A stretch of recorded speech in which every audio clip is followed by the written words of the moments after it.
కుమార్.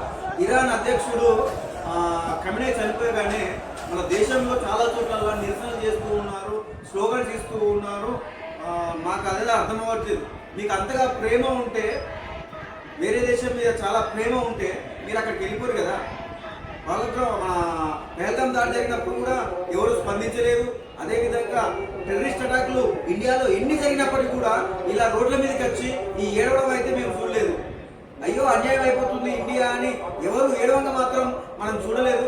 కాబట్టి మీకు ఎవరికైతే ఇండియా కాకుండా వేరే దేశం మీద ప్రేమ ఉంటే దయచేసి మీరు వెళ్ళిపోవచ్చు. మిమ్మల్ని ఆపటోళ్ళు ఎవరూ లేరు. దయచేసి మోడీ గారికి ఒకటే రిక్వెస్ట్ చేస్తున్నాను, కాశ్మీర్లో కానీ, ఢిల్లీలో కానీ, హైదరాబాద్లో కానీ ఎవరైతే ఈ ఖమేనీ చనిపోగానే రోడ్డు మీద వచ్చి నిరసనలు చేస్తూ శ్లోకం ఏడుస్తూ అయ్యో అయ్యో అని బాధపడుతున్నారో వాళ్ళందరినీ కూడా దయచేసి ఇరాన్ పంపించండి అని రిక్వెస్ట్ చేస్తున్నాను, కోరుకుంటున్నాను.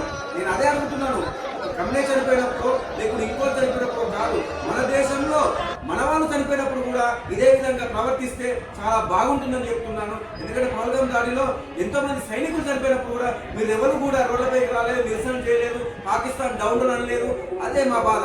కాబట్టి మేము ఇండియాలో పుట్టి, ఇండియాలో పెరిగి, ఇండియా గొప్పదనం గురించి మేము బ్రతుకుతున్నాము. దయచేసి మీరు కూడా ఆ విధంగా బతకండి.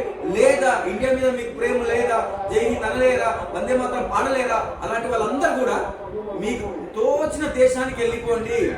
అంతే తప్ప ఇండియాలో దయచేసి జై హింద్, జై భారత్. మీ భారత్.